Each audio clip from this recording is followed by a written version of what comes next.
Martine Denette, bonjour et merci d'avoir accepté notre invitation sur Marianne TV. Bonjour. Vous êtes présidente d'En Toute Franchise, une association avec laquelle vous menez depuis plus de 20 ans un combat obstiné contre les abus de la grande distribution et notamment l'exploitation illicite des surfaces.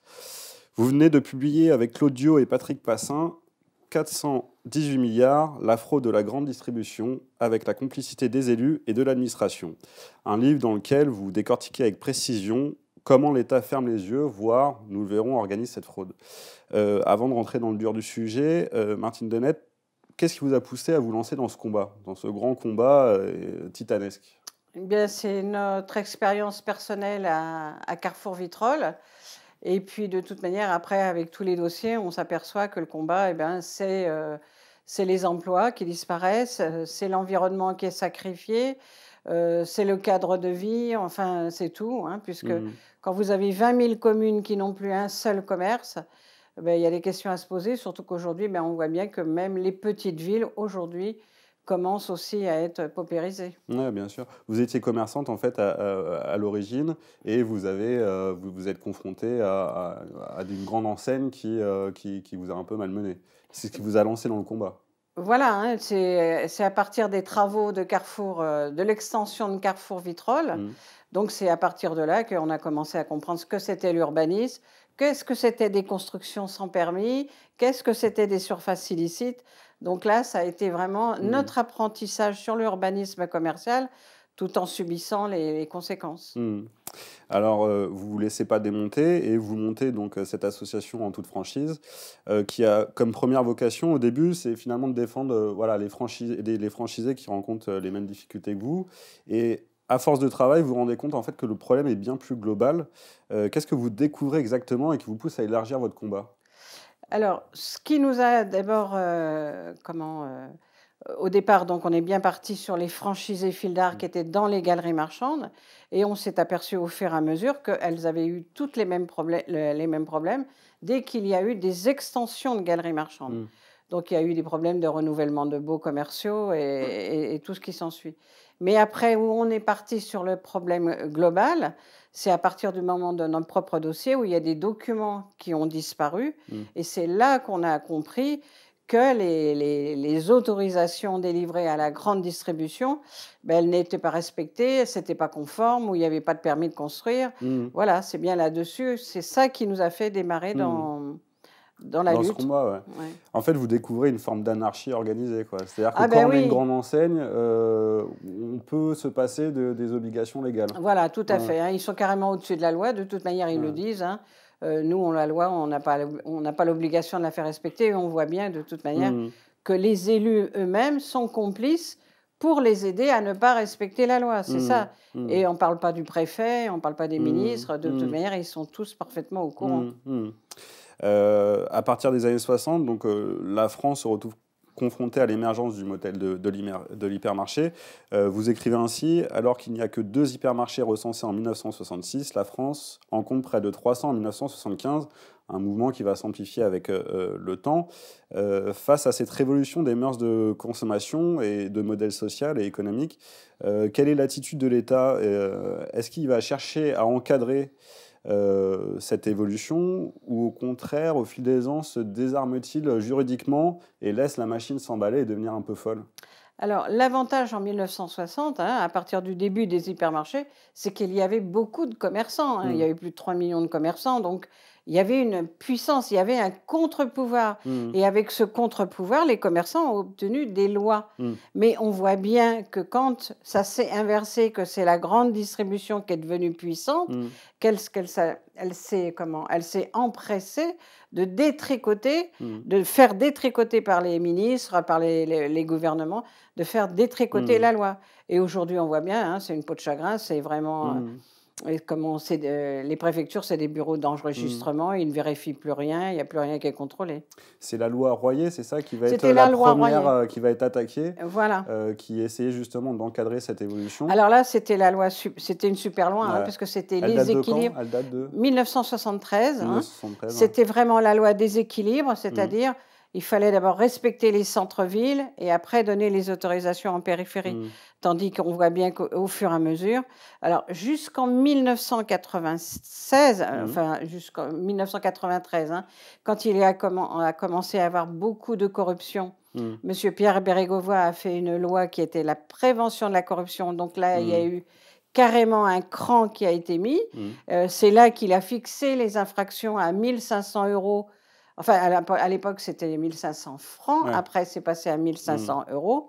C'est là où on a vu qu'il y avait vraiment une volonté de cesser les surfaces illicites, les Mmh. infractions. Mmh. Mais on a bien vu, après, ça a commencé avec Raffarin. Mmh. Il a commencé à détricoter la loi. Et puis l'apothéose, eh Mmh. ben, c'est Mmh. Sarkozy. Cette infraction de 1 500 francs qui passe à 1 500 €, c'était pourquoi exactement? C'était dans quel cas?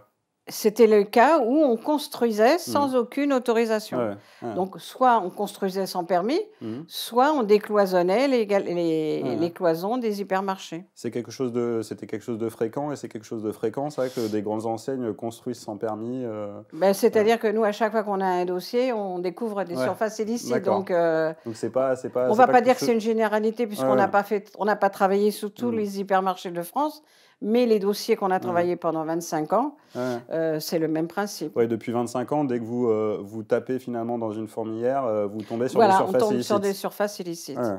C'est pour ça qu'on dit que c'est un système généralisé. Ouais, bien sûr. Alors justement, sur la question de la responsabilité des gouvernements, dans votre livre et presque de manière clinique, vous passez au crible l'attitude des différents gouvernements face aux abus de la grande distribution. Et la droite en prend plein la figure. Notamment, il y a l'un des chapitres qui est intitulé «Première victoire décisive des hyper, merci la droite». Et vous épinglez notamment la première présidence de Jacques Chirac à partir de 95. Là, on est au début de la vraie attaque et du vrai détricotage de la loi Royer. C'est Voilà, le point de c'est départ. le point de départ. Enfin, il y a eu un petit peu au départ quand même quand il y a eu la décentralisation et que Mmh. ce sont les maires qui se sont retrouvés à délivrer tout seuls le permis de construire. Mmh. Donc là, il y a commencé à avoir un détricotage. Mmh. Mais après, on s'aperçoit que c'est vraiment en 1996 où ils retirent le certificat d'urbanisme, ce qui leur a permis d'aller implanter Mmh. des hypermarchés sur des Alors, zones inondables. c'était quoi ce certificat d'urbanisme? C'était quoi le mécanisme? Le mécanisme, c'est-à-dire que quand il dépose un dossier, Mmh. il doit y avoir la garantie que le projet Mmh. correspond au règlement du plan D'accord. d'occupation des sols, Mmh. maintenant le plan local Donc d'urbanisme. c'était vraiment, c'était un contrôle Voilà, c'était le contrôle. avant le projet, ouais. Avant le projet, déjà, Ouais. quand ils déposaient leur dossier à la préfecture, Mmh. le préfet elle avait la possibilité de voir Mmh. si le terrain permettait Mmh. cette Mmh. implantation. Et ça, ce certificat saute. Saute en 1996. Ouais. Alors, ce qui est bizarre, c'est qu'il saute avec Madame Corinne Lepage, qui est D'accord. justement ministre de l'Environnement. D'accord. D'accord. Et ça serait utile de demander à Madame Corinne Mmh. Lepage pourquoi elle Elle a a retiré accepté. le certificat Mmh. Mmh. d'urbanisme. Parce que du coup, le contrôle de légalité se fait plus qu'à posteriori. Une fois que le projet est fait. Voilà, une fois que le projet est Et fait, que donc. l'environnement est massacré, que voilà, il Mmh. contrôle Mmh. une fois que toutes Mmh. les infractions sont faites. Donc là, finalement, c'est ouais, le point de départ du désarmement juridique de l'État Voilà, qui c'est décide ça. finalement de ne plus aller embêter les grandes enseignes, en Voilà. tout cas avant Bon. que le projet s'installe. Voilà. Voilà. Alors après, vous avez eu en 2005 la Mmh. réforme des permis de construire.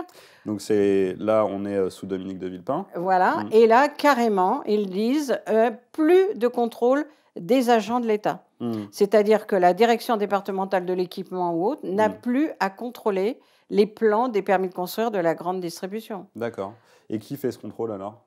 Bah, posteriori, après, une fois que tout est... Donc à ce moment-là, plus personne. Plus on fait pas de personne ne contrôle. D'accord. Ça se passe avec le maire, mais on l'a bien vu, nous, dans nos dossiers, Mmh. que le maire laissait construire sur des permis Bien sûr. refusés. Il n'y avait pas de souci. Parce que le maire, soit parce qu'il ne connaît pas très bien les règles, voire parce qu'il va y voir un avantage économique, parce qu'il se dit que ça va faire des emplois, oui, va voilà. laisser faire. Voilà. Il prétexte que ça va créer de l'emploi alors qu'on sait pertinemment que ça ne crée pas d'emploi. Mmh. Hein, puisqu'un hypermarché, lorsqu'il crée 200 emplois, Mmh. il va en détruire 600 ou 700 emplois. Mmh. Donc on sait très bien, d'abord, on a la courbe, je peux vous la montrer, hein, on Ouais. a la courbe du chômage. Ouais.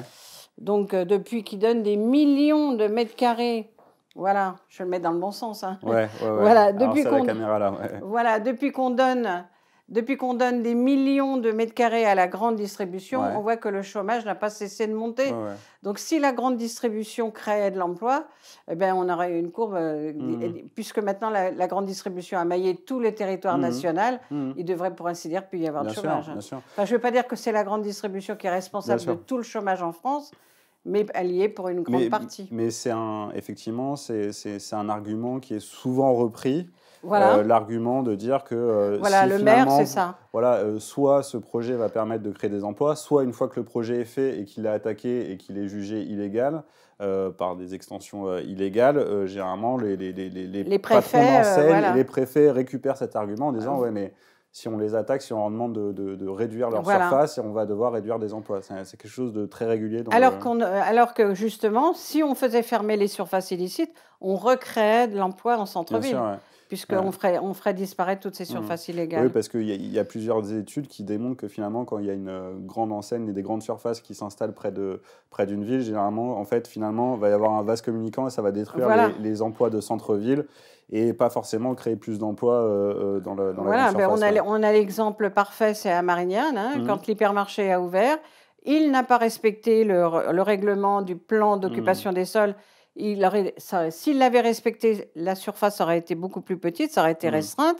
Et comme il n'a pas respecté le plan local d'urbanisme, sur le centre-ville, il y a eu quand même plus de 50 commerçants qui ont disparu derrière. Bien sûr. Voilà, mais tout ça dans la balance, ce n'est pas pris ni par le maire, ni par le préfet. Voilà, c'est la perte et profit.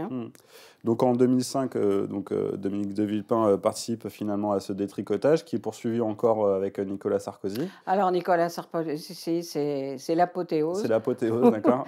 D'accord, donc il fait la loi de modernisation de l'économie qui va s'appeler la loi Michel-Édouard Leclerc, puisque avec cette loi-là, il va retirer les critères, les derniers critères qui restaient, qui nous permettaient de gagner les procédures. C'était le critère de densité commerciale, c'est-à-dire que pour tant d'habitants, on donne tant de mètres carrés. Et le critère à l'emploi, c'est-à-dire qu'on faisait la balance entre le nombre d'emplois créés et le nombre d'emplois qui allaient disparaître. Il a fait éclater ces critères, il les a fait carrément disparaître. Et c'est à partir de là, justement, qu'on a commencé à voir les centres-villes se paupériser. D'accord. Voilà, c'est vraiment, ça a vraiment été catastrophique. Donc si on reprend le fil, finalement, à partir du milieu des années 90, chaque gouvernement va petit à petit enlever un bout du barrage juridique et de la protection juridique qui permettait d'avoir un certain équilibre. Pour finalement se retrouver, et je vais reprendre ce terme d'anarchie organisée, au profit des grandes surfaces et au détriment des petits commerçants et voire des habitants.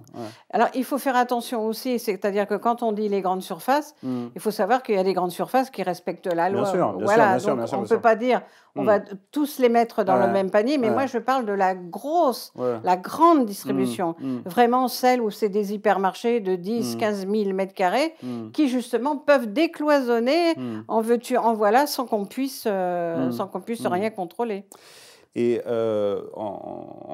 dans cette matière, finalement, et en termes de responsabilité politique, la gauche, finalement, vous ne l'épargnez pas non plus, notamment à cause de la loi Pinel. Est-ce que vous pouvez nous en parler de cette loi Pinel ? Alors, la loi Pinel, ce qu'on regrette déjà, c'est que la loi Pinel a légiféré, ce n'était pas la loi Pinel qui a légiféré, c'était la loi qui était juste avant, a légiféré sur les drives. Pourquoi, à ce moment-là, ils n'ont pas légiféré aussi sur le e-commerce, puisque c'est la même, c'est le principe est le même, c'est-à-dire que c'est le consommateur qui passe des commandes par voie télématique. Donc, on a su réglementer les drives une fois qu'ils étaient tous terminés. Ils ont attendu qu'ils soient tous terminés. Ils nous pondent une loi sur les drives, tout en écartant le e-commerce. Donc, on voit bien que il ne faut quand même pas oublier aussi que le e-commerce, que ce soit Amazon, ils sont sur le territoire national depuis les années 2000. Donc aujourd'hui, on nous dit le e-commerce, les entrepôts, parce qu'on voit bien aujourd'hui qu'Amazon voudrait presque avoir un entrepôt sur chaque ville. Il fait comme les Lidl, il en pousse un à tous les coins. Donc si vous voulez, au moment où le phénomène d'Amazon est arrivé où on aurait pu légiférer, Mmh. eh bien, le gouvernement de M. Hollande n'a pas voulu le faire. D'accord. Est-ce qu'il y a une raison, selon vous? Ah ben, c'est les lobbies, hein, de C'est toute ouais, ouais, manière. c'est le C'est poids de le... ces industries et la Voilà, capacité de dire, bah voilà, voilà, si vous nous légiférez, bah, on va peut-être devoir retirer nos entrepôts, des emplois, etc. On voilà. est toujours dans cette même logique de... Voilà, on est toujours dans cette même ouais. logique. Alors, ce qui est plus grave pour les Amazones, c'est quand même, bon, vous avez des entrepôts de 5 000 à 10 000 mètres carrés, mais vous avez des entrepôts de Mmh. 100 000 mètres carrés. Ah, Donc bien sûr. là, Ouais. là, on s'aperçoit, c'est Mmh. vraiment une catastrophe au niveau Mmh. d'environnement. Mmh. Ils bétonnent à tout va, c'est les Mmh. imperméabilisations des sols. Enfin, c'est une vraie Mmh. catastrophe. Oui, parce qu'on évoquait la destruction d'emplois dans les centres-villes, etc. Mais en fait, ça attaque aussi l'environnement. Ah C'est-à-dire oui, ça a des conséquences sur ouais, ouais, l'environnement. ils ne sont pas forcément sensibles à la protection des zones préservées, Écoutez, toutes etc. ces sociétés qu'on rencontre, que ça soit la société Amazon, que ça Mmh. soit Lidl, que ça soit Grand Frais, toutes ces sociétés et l'environnement, ils n'ont pas d'éthique, ces Mmh. sociétés-là. C'est de Mmh. faire du chiffre d'affaires, Mmh. de prendre des parts de marché, et l'éthique, ils n'en ont rien à Mmh. faire. Et je ne comprends pas que le gouvernement ne leur remette pas un peu Mmh. comment dire, de morale. Quand on leur accorde des autorisations, il pourrait y avoir un peu de morale qui revienne Mmh. dans ces groupes. Justement, durant toutes ces années de combat, vous avez saisi des ministres, vous avez saisi des députés. Quand vous réussissez à avoir des réponses de ministres, quelles réponses ils ont pu apporter à vos remarques, à vos alertes Ben, euh, écoutez, on a le ministre en ce moment, le ministre de l'économie. Alors, je vais vous ouais, lire. Je vais vous lire ce que le ministre de l'économie nous décrivait lorsqu'il était simplement candidat à l'élection présidentielle, hein, d'accord. parce que M. Bruno Le Maire, faut pas l'oublier, il a été quand même... voilà. Alors, donc, quand il nous dit... Donc ça, c'est en quelle année? 2016, hein. 2016, d'accord. Voilà, hein, juste. Donc, vous m'interpellez sur la situation des commerçants. Bon, je passe. Sur la loi des libertés, l'orientation du commerce et de tous ses règlements. J'ai d'ailleurs reçu de nombreux courriers similaires. Je souhaite rétablir un État fort où les décisions de justice seront respectées, où les lois seront appliquées. Depuis trop non longtemps, l'expansionnisme de la grande distribution privilégie des promoteurs immobiliers et contribue à la destruction du commerce de proximité. Et il rajoute que c'est un véritable scandale. Donc ça, on est en 2016, c'est un On est en scandale. 2016. Depuis, on a écrit à M. Bruno Le Maire, on lui a envoyé des sommations interpellatives pour lui demander quand est-ce qu'il allait se décider à aller chercher d'aller contrôler toutes Mmh. ces infractions. Mmh. M. Bruno Le Maire, une fois qu'il est ministre de l'économie, ne répond plus. Mmh. Bon, un silence, peut-être qu'il va vous répondre bientôt, non? Non, là, je crois pas.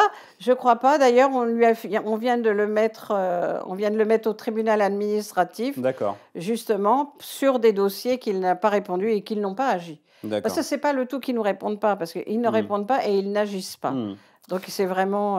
Alors c'est une bonne transition parce que là on a beaucoup parlé de la responsabilité politique. Depuis plus de 26 ans, donc, vous êtes à l'origine de plusieurs centaines de recours contre les abus des grandes surfaces. Vous avez une fine connaissance de la matière administrative et notamment pour vous être confronté régulièrement avec les pouvoirs administratifs, préfets et juges.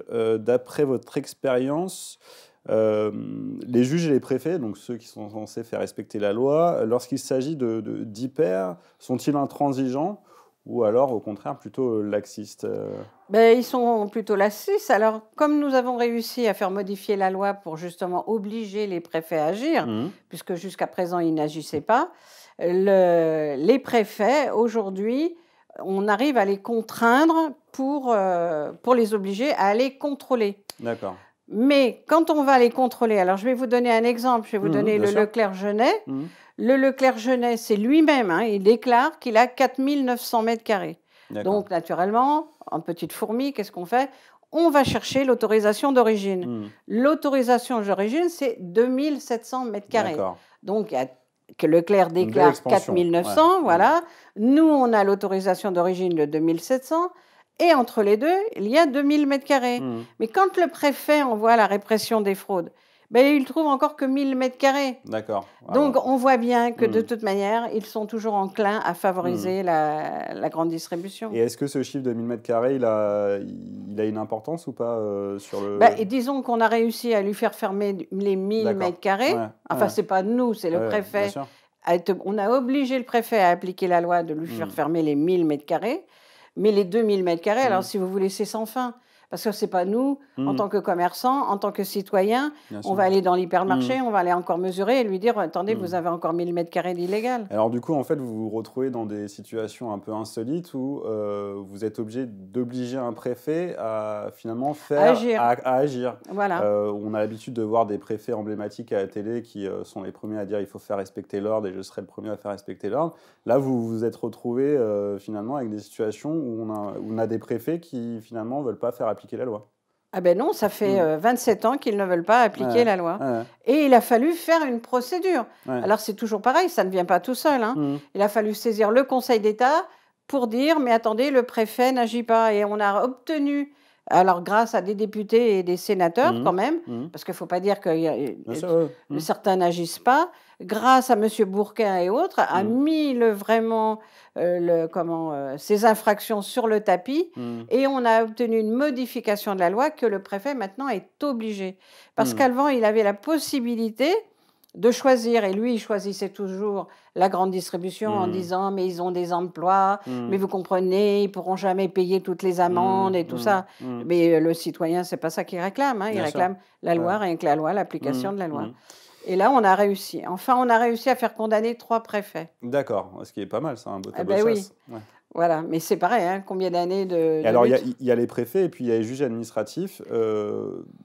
Parmi tous ces dossiers, finalement, les juges administratifs étaient plutôt du genre à essayer de faire respecter la loi ou vous êtes retrouvé dans les situations où le juge administratif pouvait reprendre les arguments du préfet en disant bon, bah, c'est pas notre Alors, affaire. la difficulté, puisque on en a parlé tout à l'heure, depuis 2005, il n'y a plus de service de l'État qui ne contrôle rien. Ils ne contrôlent pas s'ils respectent les plans d'inondation. Ils ne respectent plus rien. Donc, c'est de par la loi qu'ils n'ont pas à regarder. Donc, automatiquement, quand on arrive devant le juge du tribunal administratif, bah, il suit le mouvement. C'est-à-dire que le préfet a accepté le dossier alors que rien n'était respecté. Après, c'est autorisé, rien n'est respecté. Quand ça arrive devant le juge, ben, c'est la même chose. Ils ne vont pas se déjuger les uns après les autres. Alors, il y a certains juges qui se sont démarqués dans des affaires où justement ils obligeaient le préfet à agir. Parce que nous avons obtenu la modification de la loi. Voilà. C'est depuis cela que nous avons obtenu gain de cause. Alors, c'est une situation d'autant plus folle que finalement, en refusant d'appliquer la loi, l'État s'assoit sur un véritable trésor. Selon vos calculs, les grandes enseignes auraient dû verser à l'État près de 418 milliards d'euros depuis 30 ans. C'est vertigineux. À quoi correspond cette somme exactement? Alors, il faut savoir que les 418 milliards, ça représente les astreintes et les amendes que dans nos dossiers, nous avons constaté les surfaces illicites que nous avons dénoncées au préfet, que le préfet avait la possibilité de faire rentrer dans les caisses de l'État et que tout le monde s'est assis dessus sur cette manne financière. Et ce qui a permis à ces sociétés de s'enrichir et de prendre un abus de position dominante. Parce qu'aujourd'hui, quand vous avez des carrefours, par exemple, on va prendre le cas de Carrefour Châteauneuf-les-Martigues, et avec une autorisation de 4500 mètres carrés, il est arrivé à 8500 mètres carrés. Ouais. Donc, automatiquement, vous imaginez bien le chiffre d'affaires qui a été réalisé sur ce centre commercial et le nombre de commerçants qu'ils ont ruinés tout autour d'eux. Donc ces sociétés deviennent immensément riches avec des surfaces illicites et tout le monde laisse courir. C'est un chiffre, il faut le rappeler, 418 milliards. Alors c'est un chiffre théorique, hein, mais c'est un... Ben voilà, je vais vous expliquer. Hein, voilà. C'est donc les 1500 € par mètre carré. C'est par mètre carré et par jour d'infraction. Donc, vous imaginez bien que 4500 mètres carrés exploités pendant 30 ans, ça représente des sommes, sommes colossales. Et pendant ce temps-là, on détruit les hôpitaux, les services publics. C'est ça, ouais. Voilà. Parce que c'est entre les sociétés qui s'enrichissent et après ce qui n'est pas reversé, parce que, étant donné qu'on n'a pas le nombre de mètres carrés, on ne sait pas ce qu'ils exploitent. Bien sûr. Vous imaginez bien que c'est un manque à gagner pour l'État, c'est un manque à gagner pour l'environnement, parce que souvent ces extensions peuvent se faire au détriment de zones protégées. Tout à fait. Et c'est aussi un manque du point de vue social, puisque ça peut aussi occasionner des destructions d'emplois, comme on l'a vu dans les Voilà, centres-villes. Ouais. voilà. Ouais. Donc, si on détruisait toutes ces surfaces illicites, automatiquement, il y aurait des recréations d'emplois Mhm. dans les centres-villes. Bien sûr. Vous dites finalement que la solution pourrait bien venir de l'Union européenne si l'État acceptait de transposer la directive Service, qui est une directive qui est en date de 2006. Voilà. Alors, vous savez très bien qu'à chaque élection, chaque élection européenne, vous avez le président de la République en tête qui vous dit il faut être européen, il faut respecter. Mmh, Seulement, alors on critique la Commission européenne, mmh, mais lorsqu'il y a une commission, une directive qui intéresse les citoyens, mmh. elle n'est pas transposée Ouais, dans le droit ouais, français. ouais. Alors, par exemple, la directive européenne Service impose de vérifier que toutes les informations Mmh. dans les dossiers soient exactes. Ouais. Mais justement, il ne vérifie pas. Il ne le vérifie pas au moment du permis de construire, il ne le vérifie pas au moment de Mmh, l'autorisation mmh, d'exploiter, et il le vérifie à la fin, une fois que tout est terminé. Enfin, mmh, maintenant, mmh. avec la dernière loi Elan, parce qu'avant, il ne le Bien vérifiait sûr, ouais, même ouais. pas. Il y a quand on regarde, finalement, il y a une sorte de biais idéologique. Il y a certaines directives, par exemple celle des travailleurs détachés, qui étaient appliquées avec enthousiasme en France. Et cette directive-là, pour le coup, aujourd'hui, elle Qui est toujours pourrait pas. justement, qui pourrait protéger Ouais. les terres, hein, puisque Mmh, à partir du moment où on ne respecte pas si le dossier respecte l'environnement, mmh, à mmh, partir du moment où on ne respecte pas si le quota mmh, autorisé sur les terrains est respecté, mmh, à partir du moment où on ne vérifie pas que la société qui va arriver va détruire mmh, 200, 300 ou 600 emplois, mmh, à partir du moment où on ne vérifie rien, c'est, je ne sais pas mmh, comment dire, c'est un abandon, voilà. bien C'est sûr. un abandon de la France à Mmh, respecter les droits mmh. fondamentaux. Et finalement, donc, on a le matériel juridique pour faire changer les choses. Au final, il est à portée de main, pratiquement, Il est ce à matériel. portée de main Ouais. et justement au livre, grâce à notre éditeur, hein, Ouais. parce que je tiens à remercier notre éditeur qui a eu Mmh, le courage mmh, pendant 2 ans de travailler avec nous mmh, sur le dossier. mmh, On va pouvoir saisir des députés européens, justement écologiques et tout, et on va travailler pour essayer de faire condamner la France à ce qu'elle intègre vraiment la mmh, directive européenne service dans le droit français. mmh. Actuellement, il y a en discussion, il y a la future loi climat. Selon vous, est-ce qu'elle va changer la donne ou elle va empirer les choses? Elle faire empirer la chose, je crois pas, puisque de Ouais, toute manière, plus pire que ça, on ouais, meurt, ouais. puisque depuis 1996, ils ne respectent pas l'environnement. Mmh, Alors la loi climat, qu'est-ce qu'elle nous dit? Le préfet on va pouvoir déroger l'urbanisme. mmh. Mais ça fait 30 ans qu'ils dérogent sur l'urbanisme, alors je vois pas la différence, hein. Donc elle va marquer dans le marbre finalement des choses qui sont déjà. Oui, si on veut, hein, puisque de toute manière, le préfet va pouvoir déroger. Alors, on sait très bien, par exemple, vous avez une grande surface, quand elles se positionnent à côté d'une autoroute, elles doivent respecter un recul de 100 Mmh, mètres. mmh, Quand vous voyez le nombre de grandes surfaces qui sont implantées à côté de l'autoroute, des mmh. fois, il n'y a même pas 20 mètres, hein. Ouais. Donc, on voit bien on ne les a jamais obligées à respecter Mmh, l'environnement. Donc là, il va pouvoir déroger. Oui, comme vous dites, c'est une faculté de cautionner tout ce qui mmh, n'a pas été réglementé. mmh. Et vous avez saisi, j'imagine, des députés, pour Alors, essayer oui, d'alerter. non, mais non, Mmh, justement, mmh, c'est avec ça qu'on va. Non, c'est-à-dire que nous, étant donné qu'on a constitué les dossiers mmh, et on a constitué les preuves, mmh. maintenant, on va pouvoir aller à l'Europe et de dire il est D'accord. urgent de faire respecter. Parce que vous avez aussi la directive inondation Mmh, qui, depuis en fin 2019, on devait, toutes les cartographies des plans de prévention des risques mmh. devaient figurer toutes les zones inondables. D'accord. Quand on voit toutes les catastrophes qu'il y a eu de toutes ces inondations, à l'heure d'aujourd'hui, elles ne sont pas reportées dans les plans. Mmh. Donc ça veut dire qu'on peut encore leur donner des permis de construire là où il y a eu des catastrophes. D'accord. Donc il y a 2 directives, il y a la Mmh, directive service et la directive inondation sur lesquelles nous sommes attachés. mmh. Et donc vous allez toquer un cran au-dessus pour essayer Voilà, tout à fait, d'agiter les tout choses. à fait. Et vous n'avez pas prévu d'arrêter ce combat? Ah non, bah non, hein, Ouais. mais c'est eux, hein, qui nous obligent, hein, c'est Ouais. pas nous, on voudrait bien arrêter, mais étant donné que ça continue. Merci Martine Denette et on conseille vivement la lecture de ce livre. J'en rappelle le titre, 418 milliards, la fraude de la grande distribution avec la complicité des élus et de l'administration. Ben, Merci. je vous remercie beaucoup, hein. Merci.